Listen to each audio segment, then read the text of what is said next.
Welcome back, listeners. I am happy to say that it is officially Taking Chances Tuesdays they're back in effect, you guys. This is your lovely host Justin. And Burnett. And Quentin. Taking Chances podcast, guys. So I think we should address the elephant in the room right now. So season 3, we decided to add a little bit of a twist. Yep. So we're happy to bring you Taking Chances podcast, the visuals. Yes. Yeah. We switch it up a little bit this time. Every year, So right? every year, every season, something different. We always try to elevate and bring it up with each new season. So the three of us are really excited to bring this to you on a visual platform. Our YouTube page.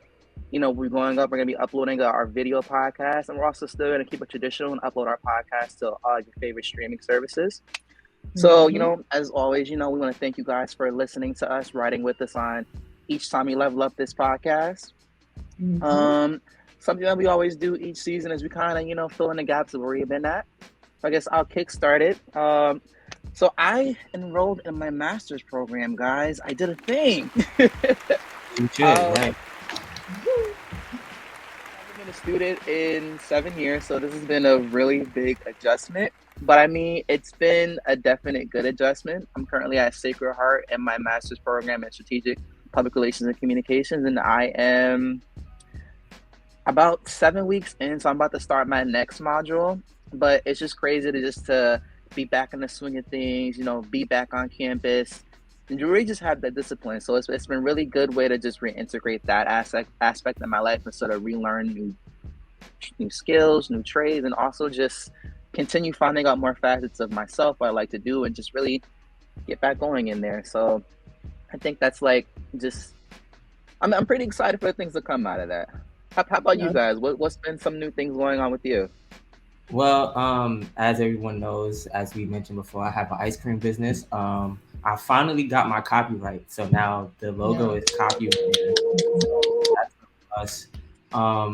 And now just taking steps to just find brick and mortar, and be established and things like that. Also went back to work in person. So that's tough, going to work every day, 9 to 5, being in the office. But other than that, yeah, it sucks. Adulting really sucks. But other than that, nothing really big, major. I think that's about it for me. I really don't have any updates. Nothing happened that was too crazy. But I am looking forward to season 3. I'm looking forward to the guests that we're going to have. And I think it's going to be a really good season. So I'm happy for all of you guys to join this journey with us, do something new. And just be sure to comment, like, and subscribe. You've got to do those things. Very important. So we want to continue to engage with you all and just keep listening, keep watching, because we got some fire for y'all.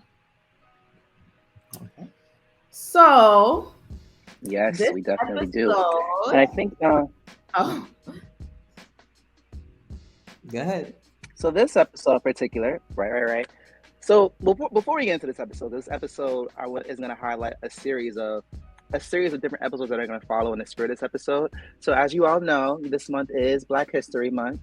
So for this season, we wanted to curate some content episodes specifically geared to highlighting different issues amongst our people, but also, put positive spins on different things that are, going on within our communities, whether or not it's, things like love, things in our education systems, things, as Black entrepreneurship. We got a full roster of content and also guests from different walks of life. So you guys are really in for a treat.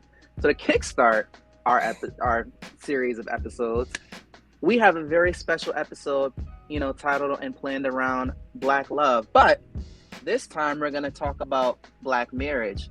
So in the past seasons, we've talked about the perspectives of Black love, within the singlehood, also within the relationshiphood, but we never really got into the marriage aspect of Black love. Nowadays in our generation, most people, they struggle to get to that final marriage state. But in this episode, we have a very special couple who I think really truly define Black love at its finest. But, I'm going to pass it over to Burnett and Q because these two are two very special people near and dear to their hearts. And I feel like I want to make sure that they get the just due and the due diligence for their beautiful story. absolutely. So, I mean, we'll definitely get into that later in terms of the connection and all of that. But I really want to just take this moment to highlight Mr. and Mrs. Vladimir Michel.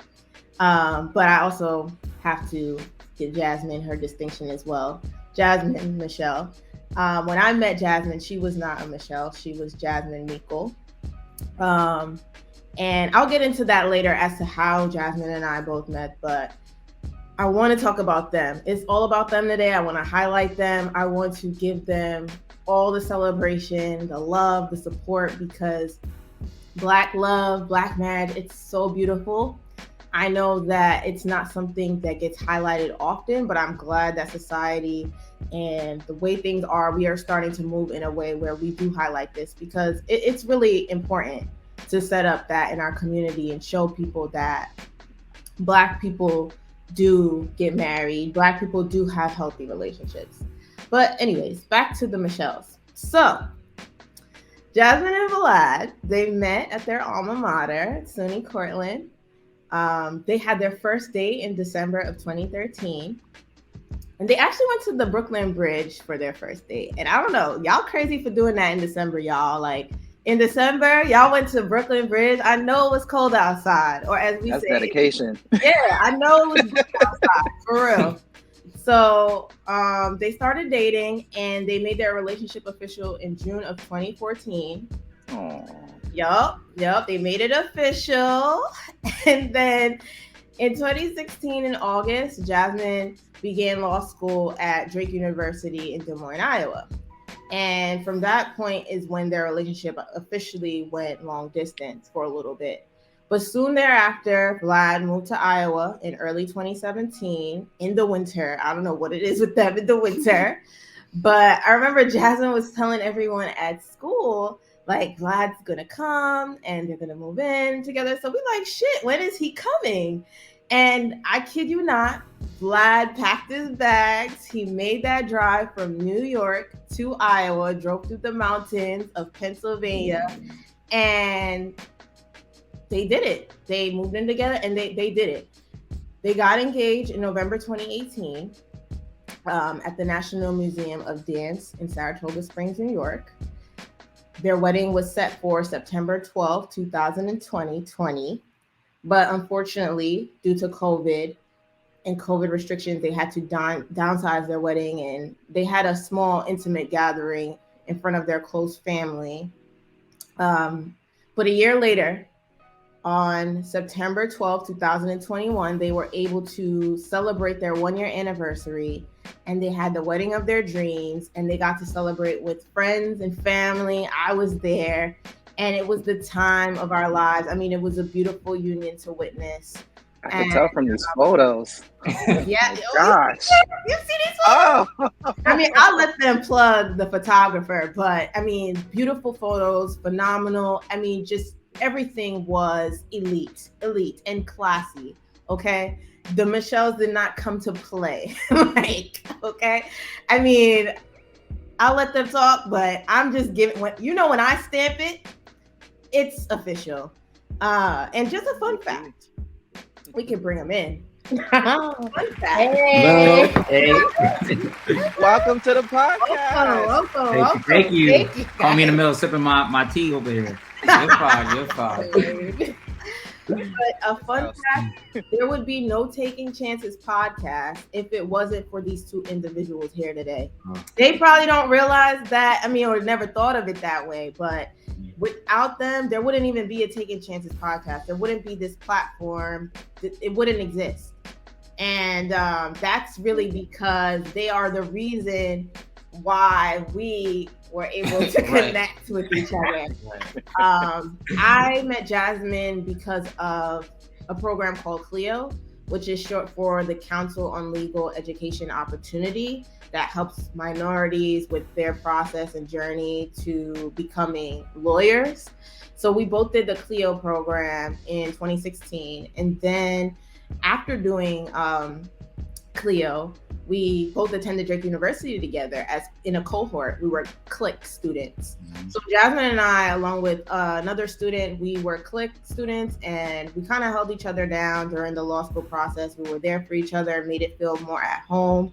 And honestly, it wasn't until Vlad even moved, it was like, dang, now we have somebody else from New York. Like, everybody was just so sick of us. Like, because me and Jasmine were both from New York. I mean, I'm from Brooklyn, Jasmine's from Long Island, but it was just everywhere we went in schools, like, oh, those two New York girls. It's the New York girls. Like, they couldn't stand us.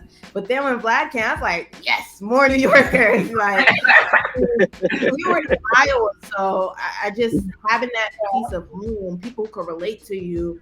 And it just felt so much more like cozier, homier, if that's even a word. But just having them, it was life-changing. And now y'all are basically family for me. I mean, y'all are so, true. Yeah, but he could talk about that. True. So basically, there is no start where I knew Jasmine, because I've known Jasmine my entire life, because Jasmine is my first cousin. And she would also say she is the favorite cousin. From who? Oh, of yours? Yes. Oh, bet money. Yes, absolutely. Absolutely, I'm your favorite cousin. Exactly. So I've known Jasmine 28 years now. So there is no, we have been to each other's graduations, sweet 16s. So we have that relationship, and she just said, oh yeah, you'll like my friend, and even if y'all don't end up dating, you'll be best of friends. And that just started the relationship, and that created the opportunity for us to even go to St. Martin with last year and have this whole sit down of like, we should do a podcast, and then out of that came this. So definitely, if it wasn't for Jasmine and Vlad, we wouldn't have Taking Chances podcast. Guys, y'all are sweet. Nice. Like, sweet. we're humbled, but like, no idea. Broom. But I mean, can y'all pass some of that energy over in this corner? I have to say, like, I love that just seeing you two married and seeing from that unison came, this beautiful couple of Burnett and Q. I love that. It's like, can I just pass some of that energy over here so I can hear some of that? You can bring energy on. If I find someone worth your time, Justin, yes. Because I will not set somebody up if I don't think their energies will match. That is true. You're the queen matchmaker here. So I'm trusting you. We're doing the business for it. But I definitely want to take time to formally say congratulations to you both. I mean, I wasn't able to be there, but like, I've heard about this beautiful union. I've met you guys in person. I've seen just how beautiful your love and your unison is. And I always tell Burnett and Q, like, I love seeing positive examples of real Black love and real uplifting of, each other's partners, because I really think it's something it's rare nowadays. But just to be able to see, Burnett and Q, but also now you two, like, it's amazing. So congratulations to you both. Thank you. We really appreciate that. Of course. Hopefully I'm at the next wedding, okay? Dude, I'm trying to convince him to make it a yearly thing. I got shut down. Definitely not a yearly thing. Maybe like 5-10 years, renew vows. We shall see. I think the next party will be whenever we start having kids, but that's another conversation. Hold the tea now. That's an exclusive. You gotta get into the questions. I'm sorry. You're getting ahead. But that's also another fun fact, because I always say this, that they put the pressure now on me and Burnett. Oh my gosh. Because of how the family dynamic is. Yeah. So Jasmine has two older siblings who are both married. Jasmine was in her brother's wedding, and that's the day after is when they got engaged. Yeah. Right. So being that was the day after, then it's now looking at Quentin, because I'm the next in line when it comes to age. Yep. Who's getting married next? Right. Oh yeah. So if y'all don't know, I'm older than Quentin by like what? A few months? Yeah. Yeah, 4 months. Yeah, 4 months. So by age it is him, and then we have your brother. Mm-hmm. So yeah, I think that's really Uncle Amonce's fault. There should be no pressure. Do it when you're ready, but No, Ideally, do it when you're ready. It's Do pressure. it when you're ready. Yeah. I agree, but that still doesn't take the pressure off that me being nice, because I'm the only one that of my siblings that are in relationship. True. I mean, yeah. that's just a part of being a Caribbean household. Yeah. I mean, That is also true. You know, grandma's old. Grandma wants to see great grandkids, so all that stuff. Oh, Listen.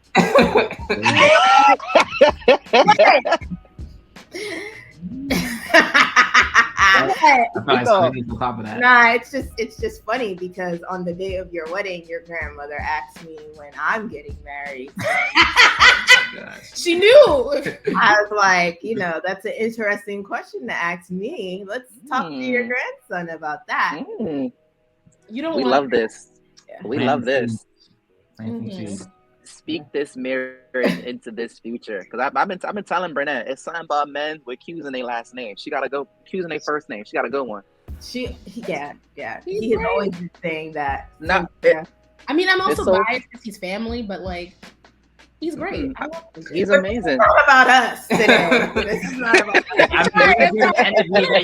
It's the whole thing. Like, we love you guys, and that's why we put y'all together. Like, we introduced y'all to everything. Like, we so of manifested course Yes. we want happiness and greatness for y'all too.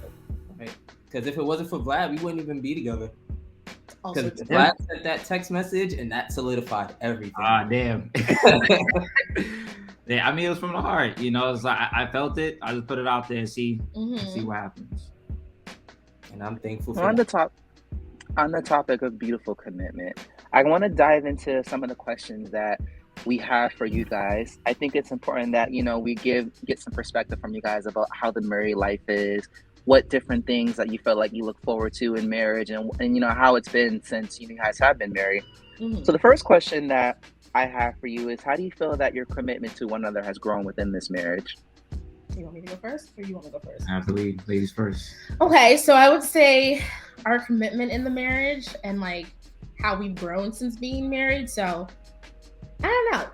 I think when we started and we started living together and then getting married, like having that time frame, I don't see a lot has changed. I think it's more so like our goals together started becoming more uniform, and we talk more about how we want our future to look and how we want it to be shaped, and like what our intention is with kids and houses and like what we want to do with stuff.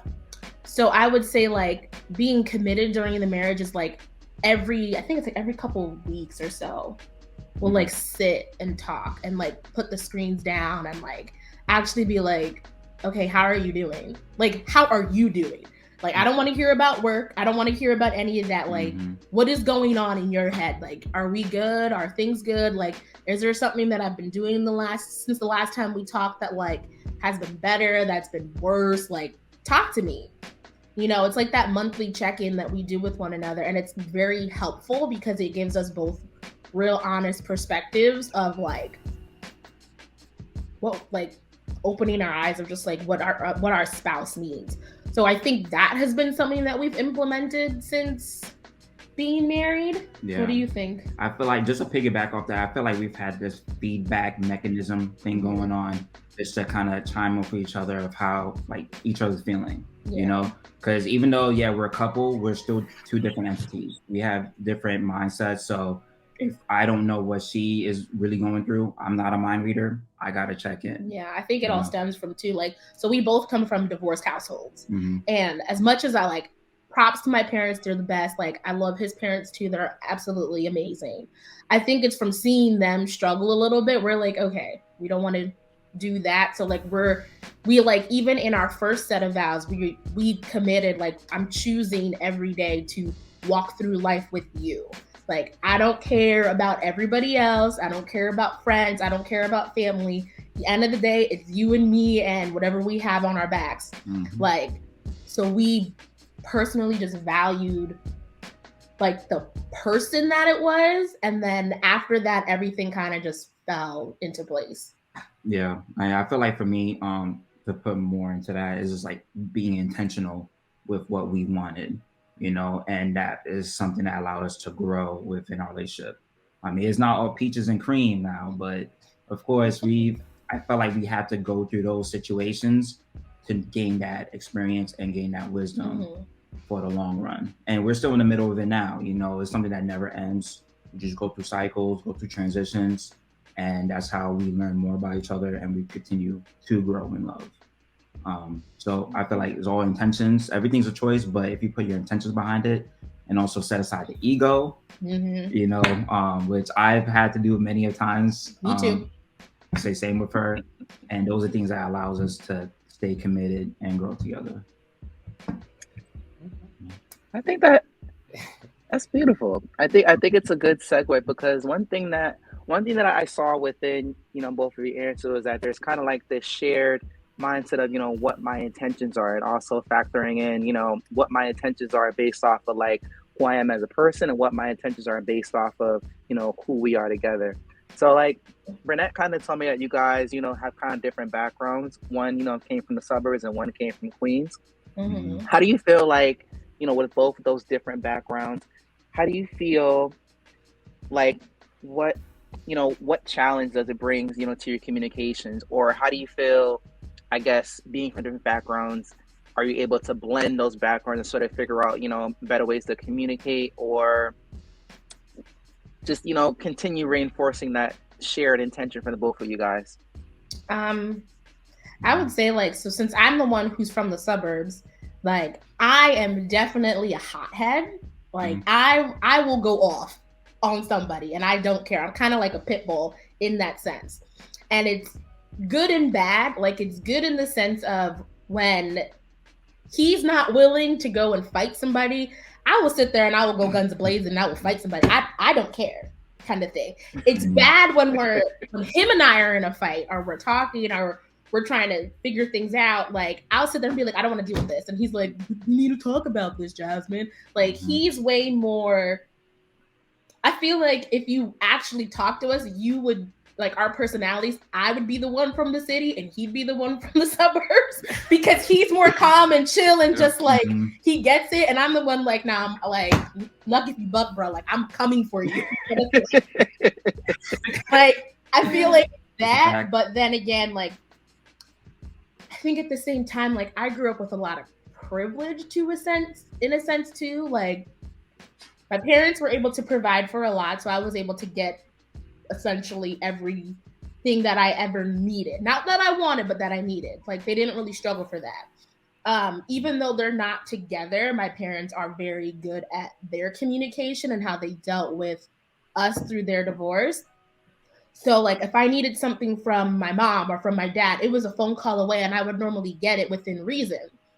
I think too, sometimes, like, with that, when Vlad and I started dating and he started meeting my parents, he realized that there was a lot of things that, like, I didn't need from him because my parents could provide, or I was used to this standard of living, like, I'm very bougie. Like, he kind of was like, okay, we gonna need you to stop that, humble yourself real quick. And like, I never had a cap on what my potential was. Like, my parents always like, you can do whatever you want. I don't care. Like, you want to go work at McDonald's? Great. But you need to own that fucking McDonald's. Like, you want to go do this? You better own that. You want, like, when I wanted to be an attorney, my parents were like, yeah, you make great money, but they're going, here's all the work you got to do for it. If you want that, you need to do it. So I think in that sense of, like, when we started getting together, he was seeing that drive and that determination. And no offense to you, babe, and I love you. No, you go for it. He didn't have that right away. Like, when we were in undergrad, he was definitely lax and cool and whatnot. And I think for you, you kind of had it but didn't. Like, you were on the teeter a little bit, like teeter-tottering of like where you wanted to go, what you wanted to do. And for me, I was like, nah, this is what I want. Because I never had a cap put on me. My parents were like, just do it. Do whatever it is. If you fail, you fail. If you do well, you do well. You actually raise a good point, because you brought up your history in terms of being undergrad.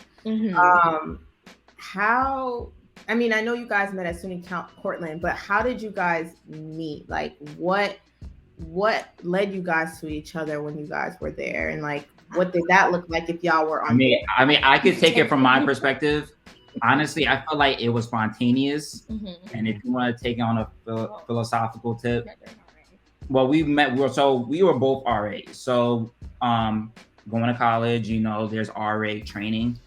And I came in late, like super duper late because a whole bunch of traffic, my dad driving me and whatnot. So when I came in, got settled, and everyone was split up into groups doing icebreakers, I just tried to fit in with my staff and do what I can. And there was... You could explain the icebreaker, dude. Well, I'm about to. Okay. So the type of icebreaker that we did get into was pretty much like just in circles. And everyone was split up between different buildings. So... No. Was that not? No, it was the inner circle and the outer circle. So they had one circle going one way, one circle going the other way, and they were. It's kind of like musical chairs. I mean, essentially, so you're going, I was thinking roundabout. Yeah, so you're going in circles, and they like play music, and they would stop, and then they would pose a question to you. So we were going, and it was kind of bad. So everybody has a pass. Yeah. I was sitting there and I was talking to one of my staff members. I see Vlad from across the courtyard. I was like, okay, he's cute. I'm gonna fuck him before the end of the year. And my staff member's like, I'm gonna fuck him before the end of the year. Bet I'm gonna do it. And she's the like, boldness for me. I was like, okay, so he joins the circle, and I'm just like, okay, gotta do the stupid icebreaker, and we ended up landing on each other. Yeah. I was trying to figure out what was really going on and trying to like get up to speed because I did miss a lot. So we landed on each other, and the question that they posed to us was talk about your hometowns. And I was like, oh my God, okay. It was like, everybody's from Long Island. Nobody really knows where my part of Long Island is because I'm on the border of Queens and Nassau County. So we land on each other. I was talking to him. I was like, okay, I'm from Valley Stream.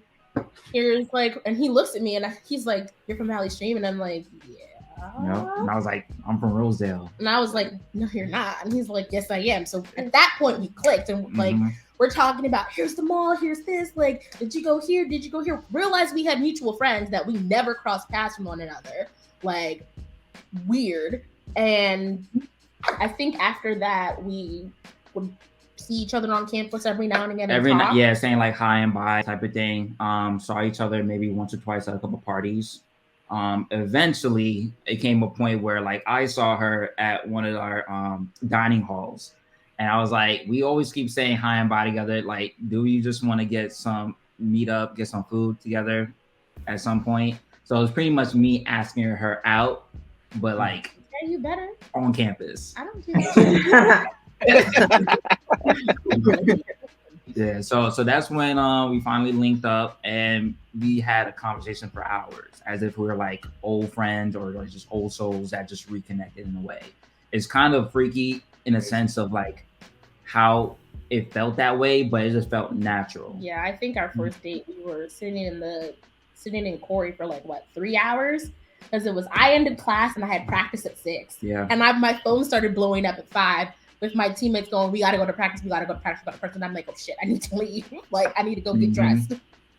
Wow, that's crazy because the way y'all talk about y'all meeting and having mutual friends that never cross paths and talking for 3 hours is the same exact way me and Burnett are.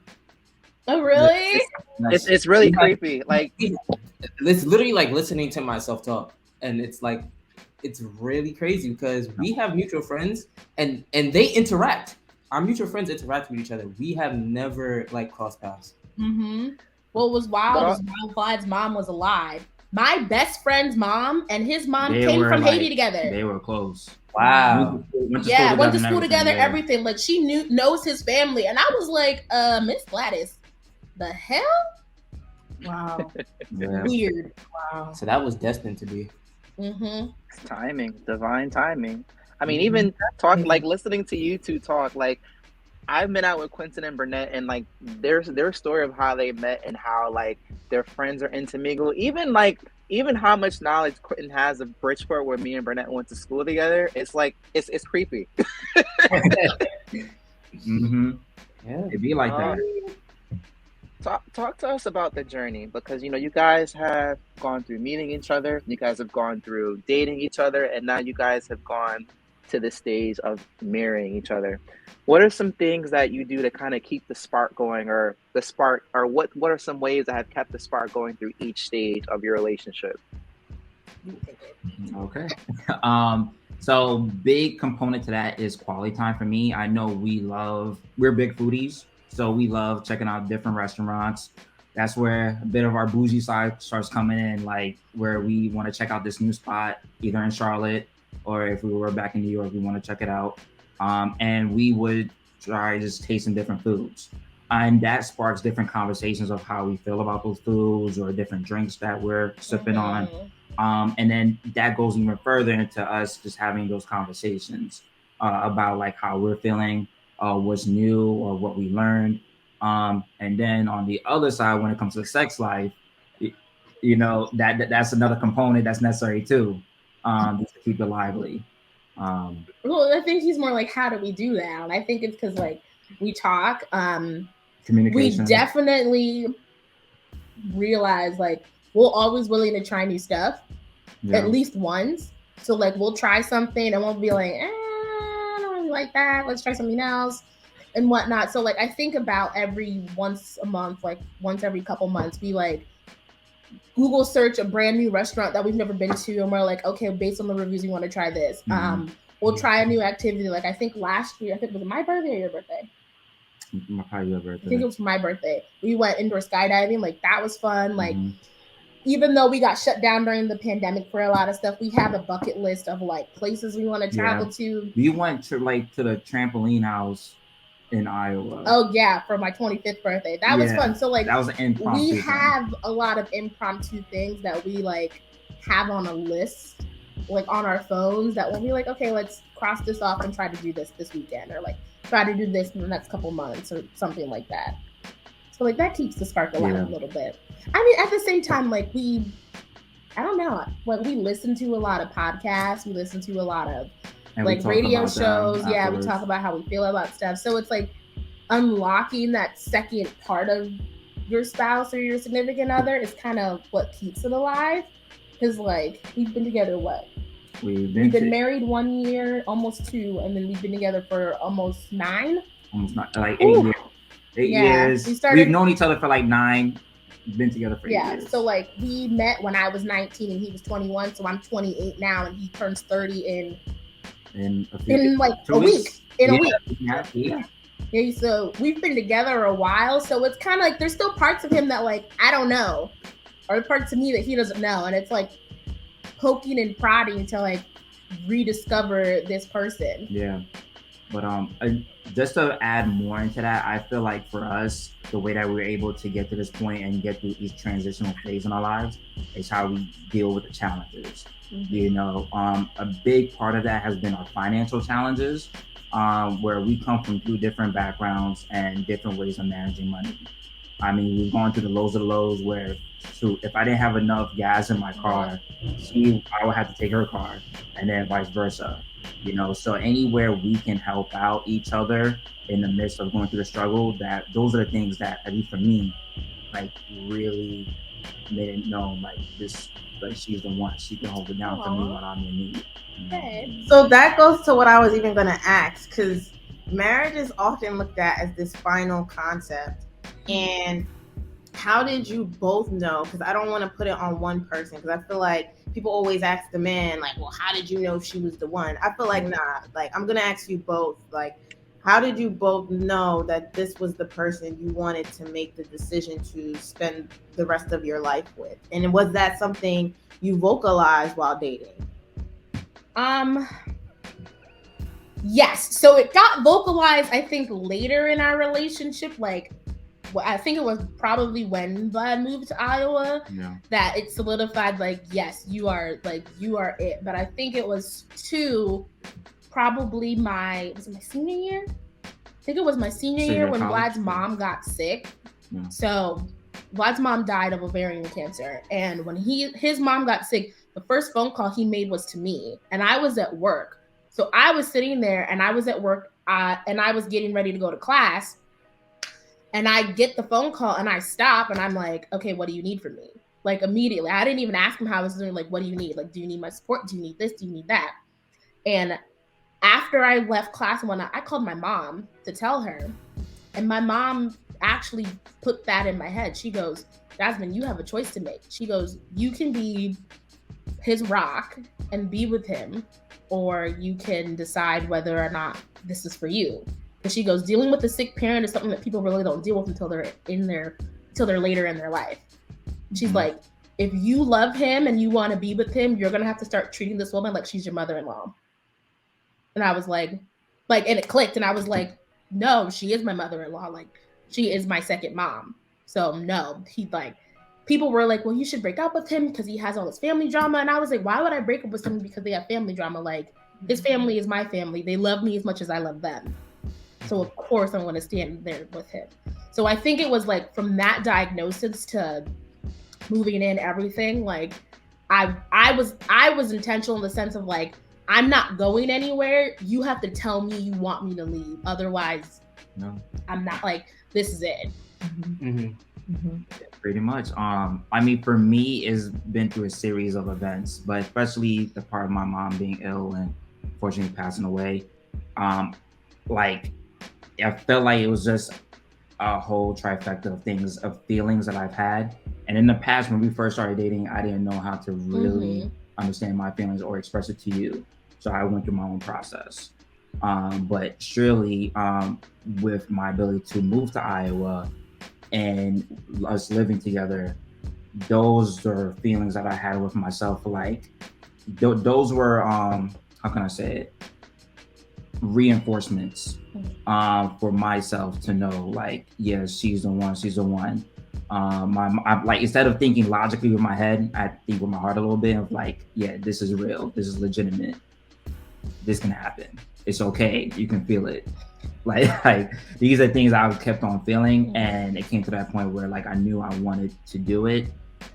There's a part of me that wanted to do it, and I will propose to you when my mom was alive. But at the same time, with where my mom was at with her health, you know, that was like kind of my first attention and priority at the time. Yeah, and I think it's just like taking that step back, had me realize like, no, you need to be there for him and you love him, and things will happen when they're supposed to happen. I think, what was it?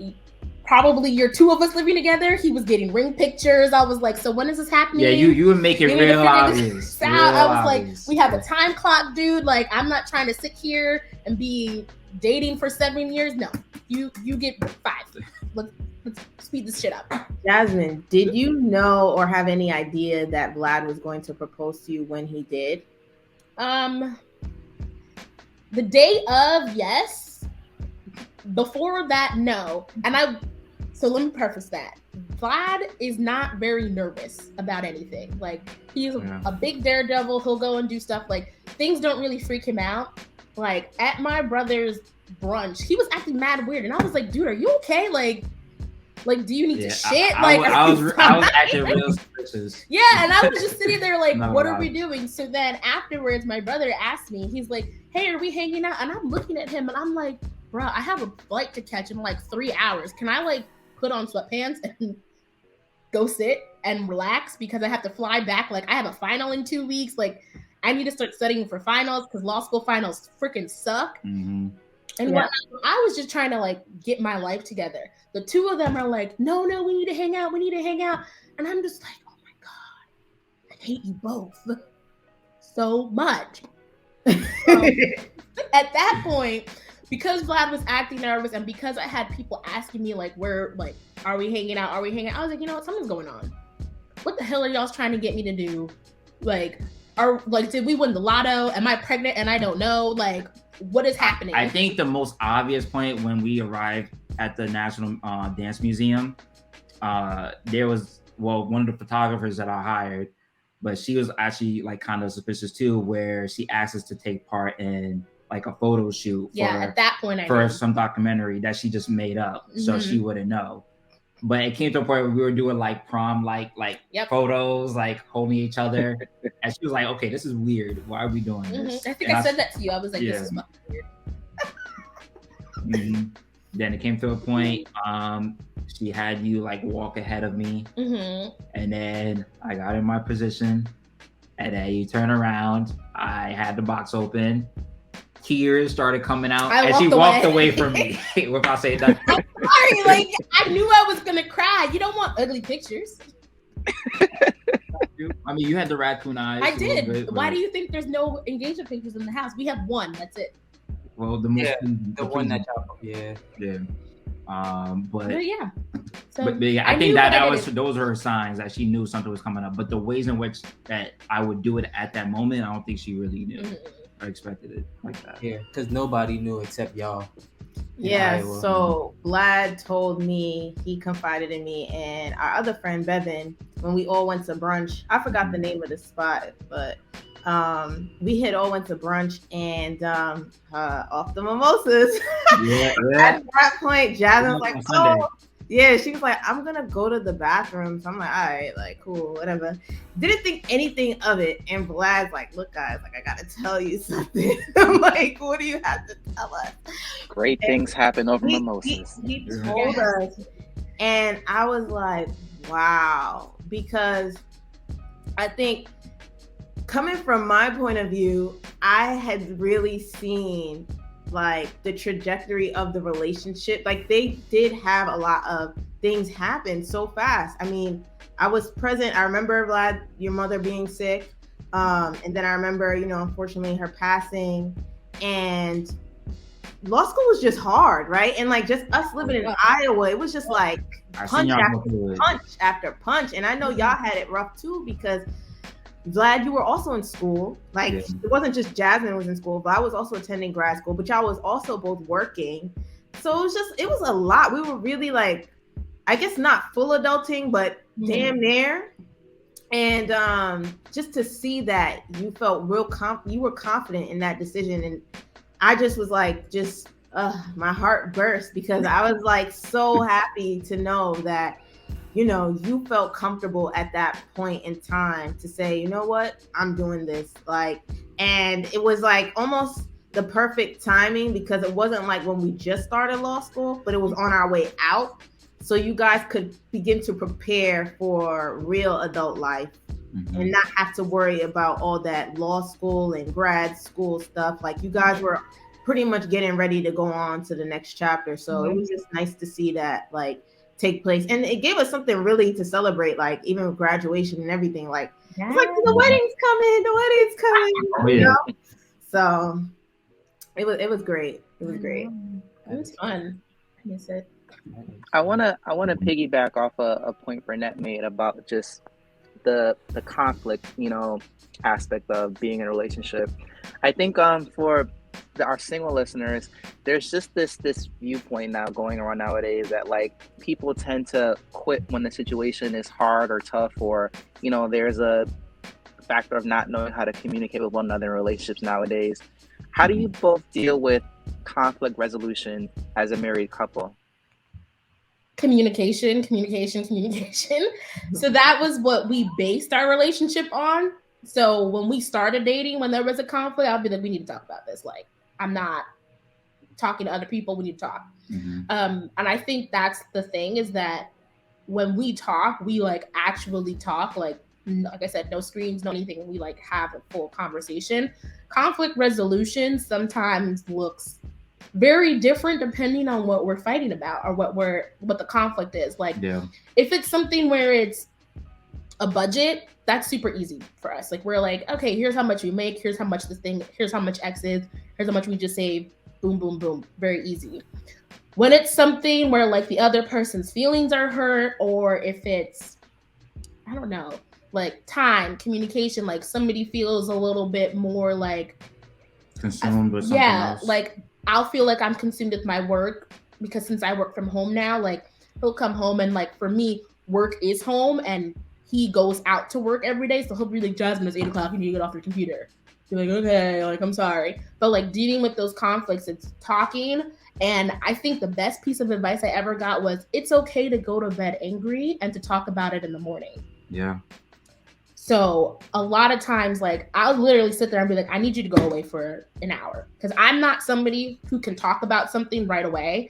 I need time to step away and to like cool off, because otherwise I know I'm gonna say something that I don't mean. And I had to learn that of her. Yeah. I was the type of person like, all right, it just happened. Let's talk about it right away. So at least we can get it out in the open and then we can move forward. Yeah, that doesn't work with me. Me getting to know her, that she has to sit with it and let it process within herself on how to move forward. I had to kind of dial back a bit and just let her be the way that she needs to. Whether it's me going to the other room, or hell, if there were times like I had to not be in the bed, it'd be like that. But as long as within the next day we're able to come together, that's where the resolution will happen. It's typically a 24-hour period. Like we're like, I'll be like, tonight we need to talk about this. Yeah. And I'll be like, okay. So I think that's the biggest way we deal with our conflicts. Like I said, it also depends on what kind of conflicts it is. Like some conflicts you don't resolve right away, and it takes months and months of conversations and dealing with it to really move on. Like I would tell single listeners, like,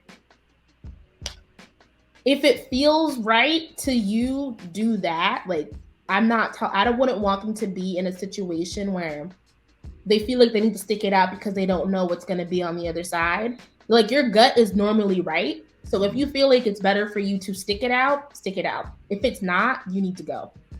Because God ain't gonna show you things more than once. Like if he's showing it to you 2-3 times that you need to go, you need to go. Like that's facts. I think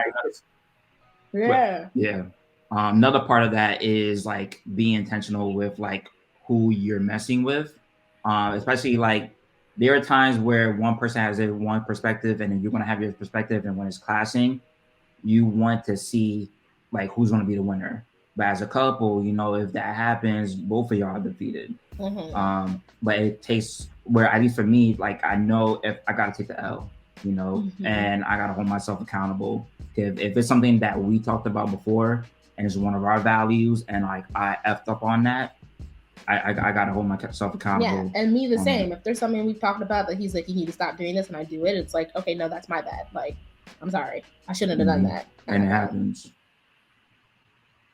Like you don't. You guys y'all are definitely dropping some gems. Like I feel like this is probably going to be an episode I replay just for my own. Yeah, because like realistically, I mean, we're not married, but a lot of the things that we're discussing, I can relate to, and I can understand what you're saying.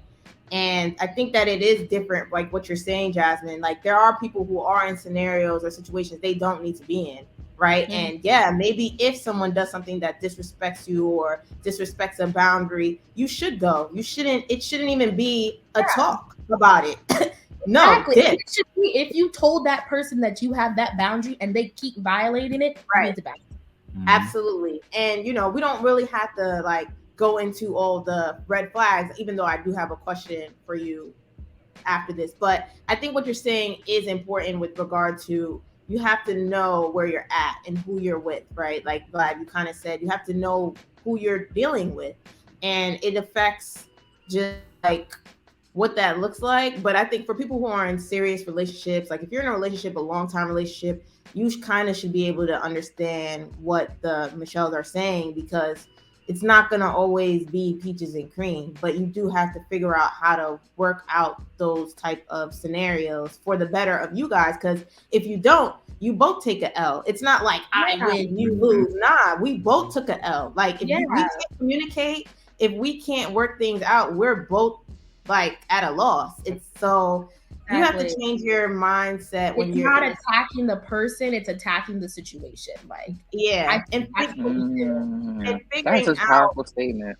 Right. And figuring out like what is causing us to maybe not understand each other in this moment, right? Like, is it something that I have to deal with and come back, we'll table it and come back? But it's like, it's so powerful what y'all are saying. So I really do receive this message. I do. I got my notepad under the table, y'all. I've been taking notes. There's not too many. We're still working things out every day. Every day is an everyday process. We learn every day as much as everybody else does.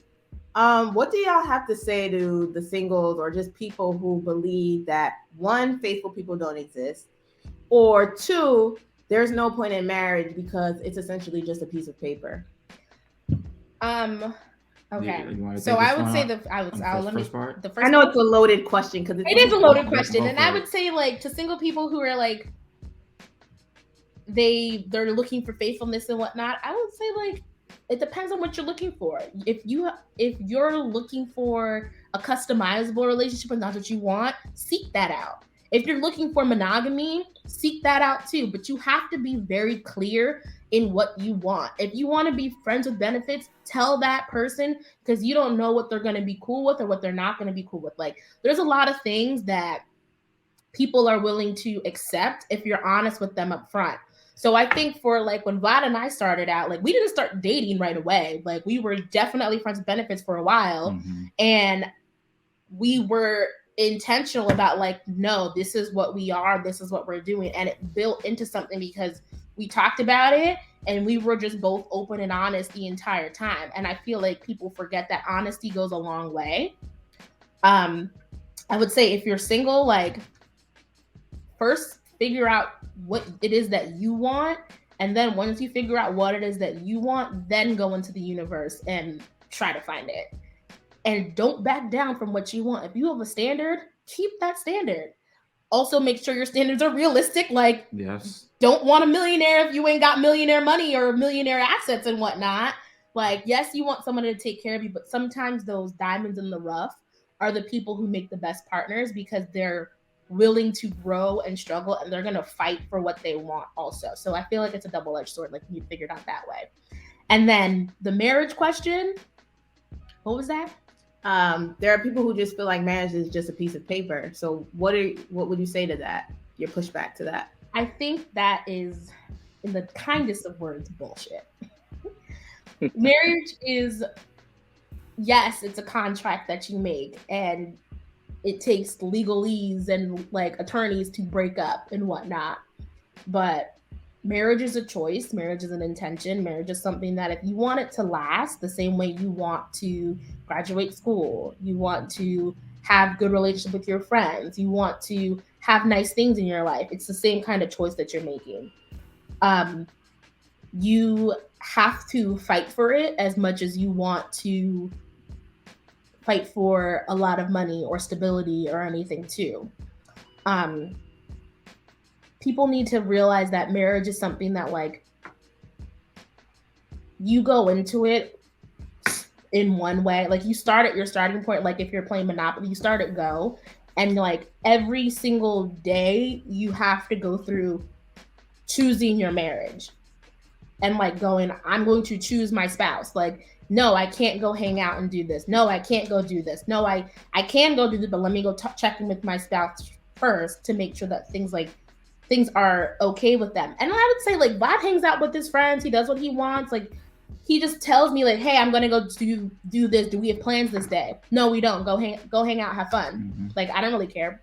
Have at it. No, vice versa. Right. Yeah. So I would say like people need to realize that marriage is like, it's a support system. You get a whole new set of family. You get a whole new set of friends. You get a whole new set of just like perspectives. You're coming home to somebody every single day, and it's nice because you have support, you have financial support, you have emotional support. Like you make your marriage whatever you want it to be.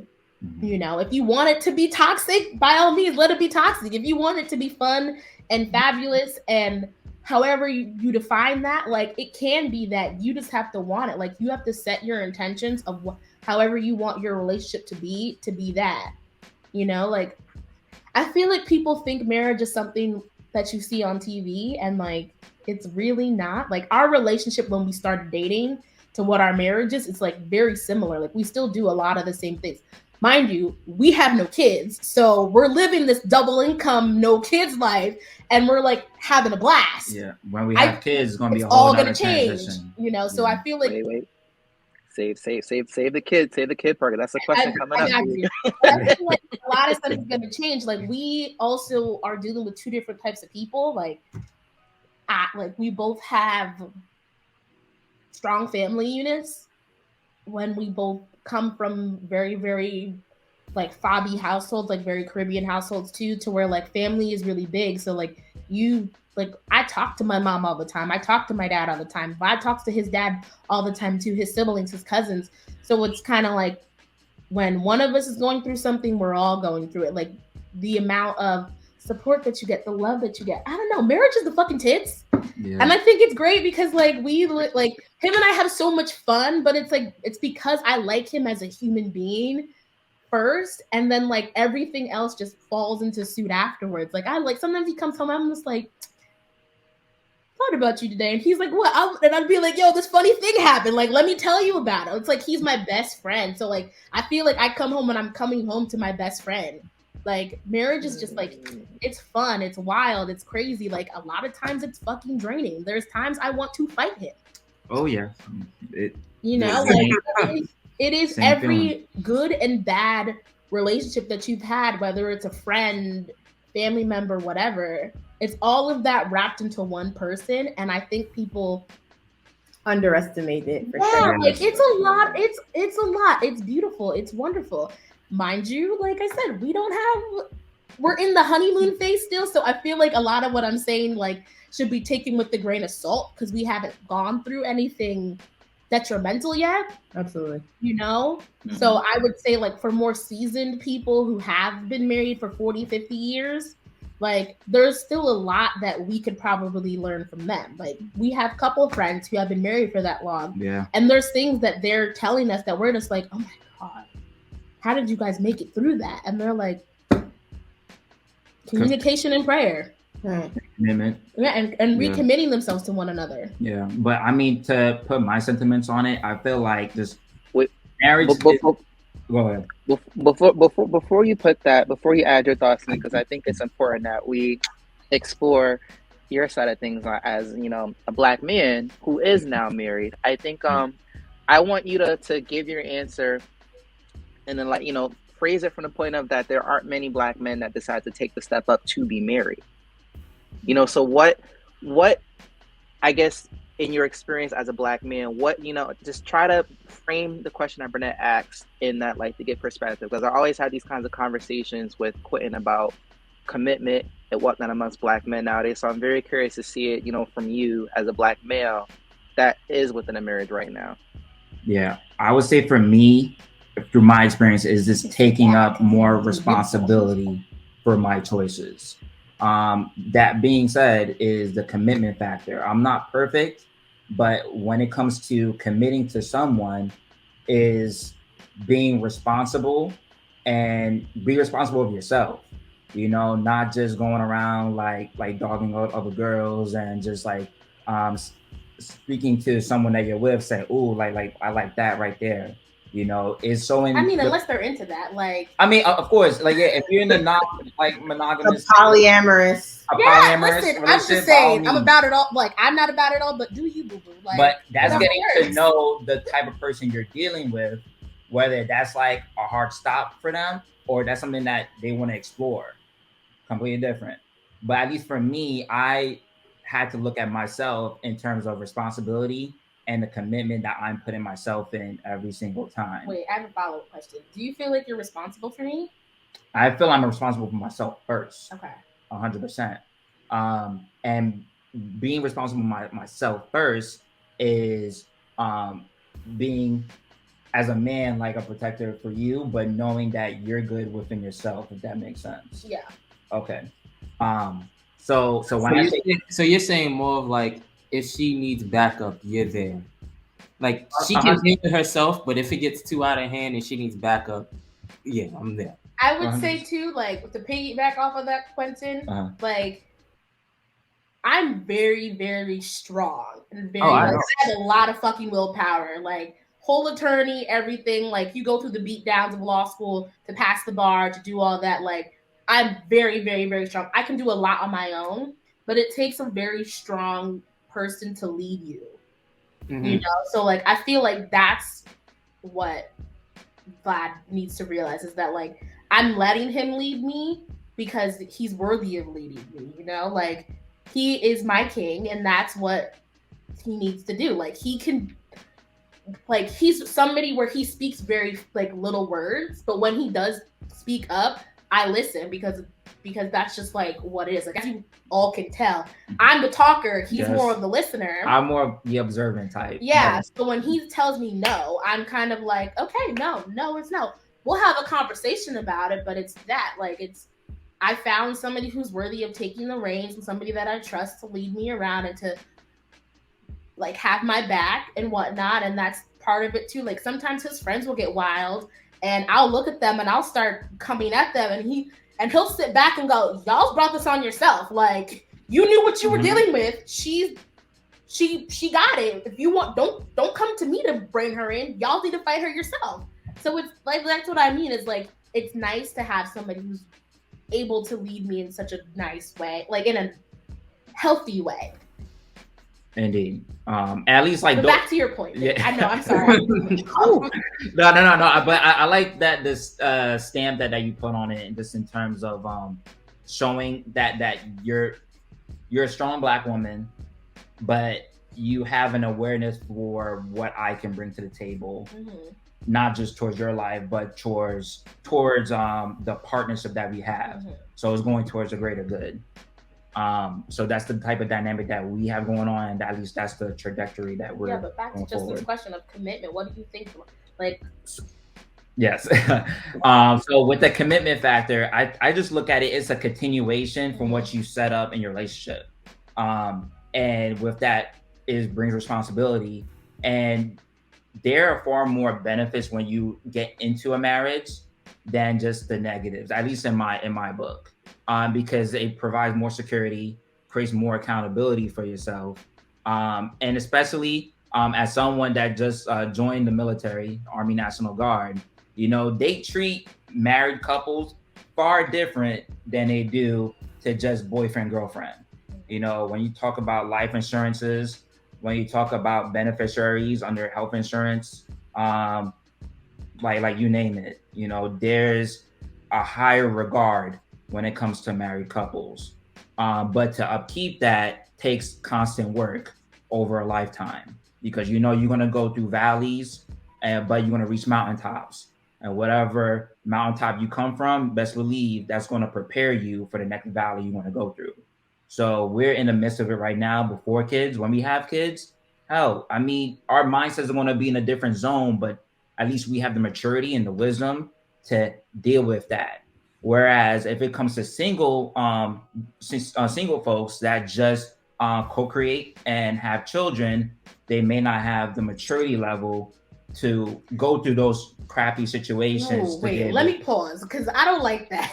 No. Because there's some people who co-parent beautifully. Of course they do. I'm just generalizing here in the standpoint of like that's so bad, Black. Hold on. No, like hear me out. Okay. Elaboration.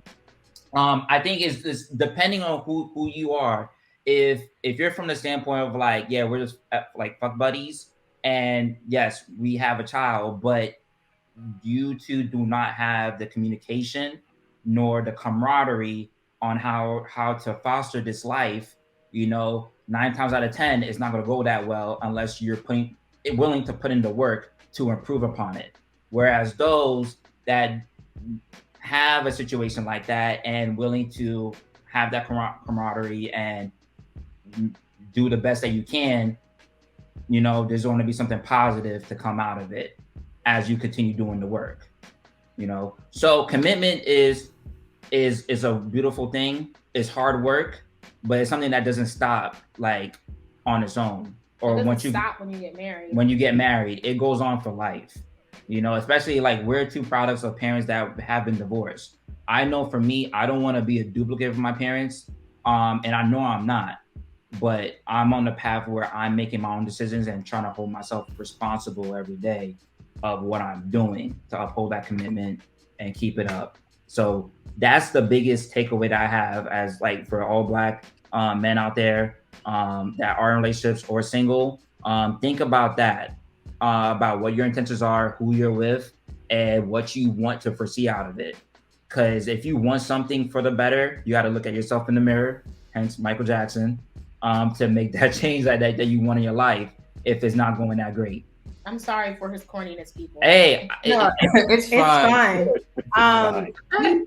We don't want to keep you guys too long, so we will wrap up soon. But I do want to highlight one thing, because both Jasmine and I are attorneys, and we would be remiss if we did not just briefly touch on legal benefits. Like, Vlad did briefly kind of jump into some of it, but there is an interesting it's an interesting point that if we look at other cultures or communities, and Jasmine, you can attest to this, when we were in law school, these people were like 19 years old, 20 years old, and they were married, or they were about to get married.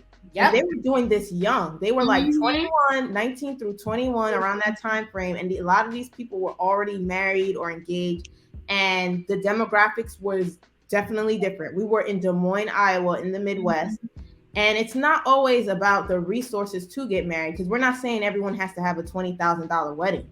I mean, you can simply go to the courthouse, get a marriage license, and get married. Like, it doesn't cost to get married.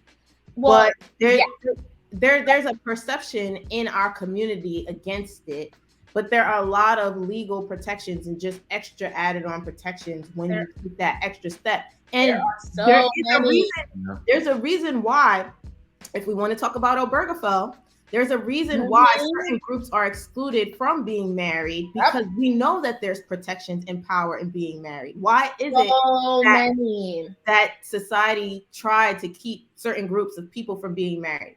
So I don't want to. I could give a lesson on this, but you and I could have a separate conversation. But it is a whole thing, like especially with his military benefits. If something happens to him, I'm the one they call. Yeah. If he dies, I get everything. If I die, girlfriend. If I was girlfriend, or if I was even baby mama, I get nothing. Like, the family doesn't have to talk to me. They don't have to deal with me. Like, I could have his kid. They don't need to deal with me. They need to deal with his child. And they can appoint a guardian for that child. And like, yes, I can still have my maternal rights, but at that point, then you can have grandparents, other parents, other people come in and step in to be like, well, I want what my son, daughter, or whomever it is was supposed to be entitled to. So it's nice because, like, being married, like, especially in North Carolina, we have dowry rights. Down here, even if my name's not on stuff, I am automatically, because I am his wife, able to take anything, sign everything. I get half. If he divorces me, I automatically get half. Yeah. He can't sign away. I can't sign those away unless I sign something with a divorce attorney, terminating my marital rights. So it's so beautiful when you get married, because it's a piece of paper, but it is so much work to undo that. Like, you get legal benefits, you get marital benefits, you get health insurance. Like, I don't know, it's like a whole lot. Yeah, like real estate property. You own all that stuff. Like, you own so much when you're married that you don't get. At the same time, a lot of people scam the system, and they get like a lot of government assistance when they're not married, because if they have a kid, they can do what they need to do. So, like, I respect the hustle also, but I don't know, being married, I look at people, I go, I have his last name now. You have to come to me. It's the Michels for me. I think, we always love to wrap up our sessions with a fun follow-up question. I really want to save this question for last, because I think it's a real good highlight into just the future. So please tell me, what is next for the lovely Michels? Let's see. Next, you already touched base on it. Yes, times. Next. So we are hoping to start having kids in the next couple years. Like, we're trying. I would love to have a kid this year, but that is between God and like my womb. Hopefully we get blessed with one at some point, because I would love to start having kids. So I would say kids, house, and like starting to like save for our future is what's next. First one is def kid, house, because people are trying to buy out here, trying to like reinvest in ourselves and have that longevity type of wealth. So there's that. Me move forward with the military and see what that provides for the two of us. It is a huge change, but opens doors to a whole network of people, not only for me but for her as well. Yeah, I was like, we have what, 2 months until you go to boot camp? Just about. Yeah. Well, thank you so much for coming on today to share, open up, and we really appreciate having you guys. You guys are really inspirational, and I like I said, I know I'm gonna listen to this episode. I'm serious. I'm probably gonna play this a few times because it's a lot of gems wrapped up in here. It was not that long of a time, but you always want to study people who are at where you want to be in life, and you can't listen to the people who are not. So it makes no sense for me to try to consult my single friends and they don't have any idea what it takes to be married. So I'm no offense to you, Justin. It's no offense. How they single? If they're single and they've been divorced, girl, listen to them. Because my mom be dropping gems. I get that. But, sometimes it's like having a business and you're talking to someone who's never had one. I'm not listening to you. You're going to operate off of fear and you're going to try to stifle me from being somewhere where I would like to go. So I'm going to always listen to this and always highlight this episode. It's probably one of my favorite episodes this season. But I'm super excited about it. I appreciate that. Thank you. For all of you, life is what you make it. So if you want something, go after it. Indeed. Absolutely. Don't be scared. Fear is something that people live in way too much. And we do a lot of things because we're afraid. And it holds you back. Yeah. So if you let go of that fear and have that fear motivate you to your next step, you'll be surprised at the incredible things that you can do. Absolutely. Back to life. Absolutely. All right, guys. Well, once again, we thank you so much for sharing your love, your expertise, your beautiful union with us. Thank you for being part of our series of Black History Month curated content. This has been your lovely host, Justin, Burnett, and Q on Taking Chances podcast. We'll see you soon. See ya. Bye, guys. Yeah.